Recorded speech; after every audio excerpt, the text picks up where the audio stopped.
जो तकरीबन 5 माह कबल हुआ था, जिसमें सिक्योरिटी फोर्सेस ने भारी नुकसान उठाया था। इसमें तहकीकात कौमी तहकीकाती एजेंसी की जानिब से चल रही है। अनंतनाग जनूबी कश्मीर के कोकरनाग इलाके में जो एनकाउंटर हुआ था, इस मामले में एनआईए की जानिब से बाज़ाब्ता तौर पर तहकीकात के दौरान 2 और लोगों के नाम सामने लाते हुए चार्जशीट दाखिल कर दी गई है। इस झड़प में सिक्योरिटी फोर्सेस को भारी नुकसान उठाना पड़ा था, जिसमें हमने देखा था कि फ़ौज के 2 सीनियर अफसर और इसके अलावा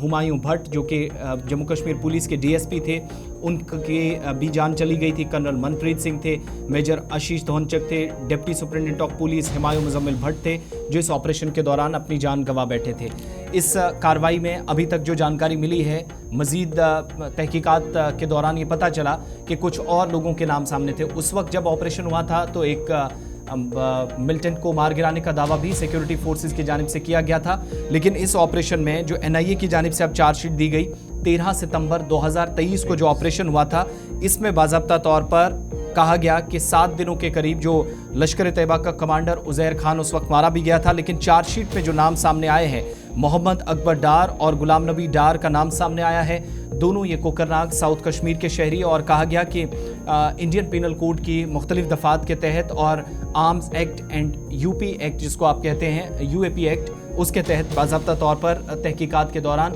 इनके मुतल्लिका दफ़ात का इस्तेमाल करते हुए केस दर्ज किया गया है। एनआईए के मुताबिक दोनों लोग, यानी जिनके नाम आपको बताएं, चार्जशीट के मुताबिक मोहम्मद अकबर डार और गुलाम नबी डार जो कोकरनाग के मकामी बाशिंदे हैं, ये बतौर बालाई वर्कर इलाके के अंदर काम कर रहे थे, और दोनों ने जब ये एक्टिविटीज़ इलाके के अंदर हो रही थी मुल्क और रियासत मुखालिफ, तो इसमें इन दोनों का रोल रहा है। सिक्योरिटी फोर्सेस या लॉजिस्टिक सपोर्ट प्रोवाइड करने में, जिनमें खाना था, बाकी ज़रूरियात थी, वो सारी जो हैं वो यहाँ मिलिटेंट्स को देने का इल्ज़ाम इन लोगों पर है, जो सिक्योरिटी फोर्सेस के साथ तकरीबन 6 से 7 दिनों तक झड़प करते रहे थे। इसके अलावा ये भी कहा गया, क्योंकि ये इलाके के अंदर मिलिटेंट्स काफ़ी दिनों से नकलो हरकत कर रहे थे, तो इनको शेल्टर, बाज़ाब्ता तौर पर रहने का बंदोबस्त भी जो है वो इन दोनों लोगों की तरफ से किया गया। चार्जशीट के मुताबिक ये जो शख्स मारा गया था, इसमें वो एक्टिव मिलिटेंट था द रेजिस्टेंट फोर्स या टीआरएफ का ऑफशूट एलईटी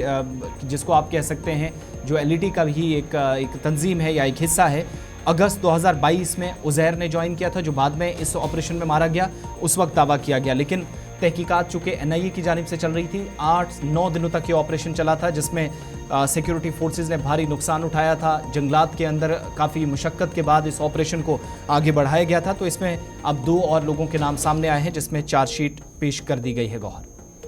बिल्कुल, ये 2023 का मामला था। एनकाउंटर कोकरनाग के अंदर जो काफ़ी दिनों तक, तकरीबन 1 हफ्ते से ज़्यादा वक्त तक जारी रहा, जिसमें एक मकामी मिलिटेंट उज़ैर खान नामी मिलिटेंट उसकी हलाकत हुई। उसके साथ साथ ही पुलिस का एक ऑफिसर, डीएसपी और फ़ौज के दीगर अफसरान भी इसमें उनकी जान चली गई है, कुछ ज़ख्मी भी हुए हैं। उसके साथ ही अब उन 2 अफराद के ख़िलाफ़ चार्जशीट दाखिल की गई है, जिसमें कहा गया है कि उन्होंने उस वक्त उज़ैर खान और दीगर जो मिलिटेंट तंजीमें हैं उनकी वो मदद कर रहे थे। इस सिलसिले में बाज़ाब्ता तौर पर एनआईए की जानिब से जब तहकीकात की गई है, तो तहकीकात के बाद ये पता चला है कि ये दोनों लोग मुलविस थे उज़ैर डार के साथ काम करने, उन्हें मदद करने, और दीगर तंजीम के जो मिलिटेंट हैं उनके साथ भी उनका लॉजिस्टिक सपोर्ट उनके साथ रहा, ताकि वो अपनी कार्रवाई अंजाम दे। तो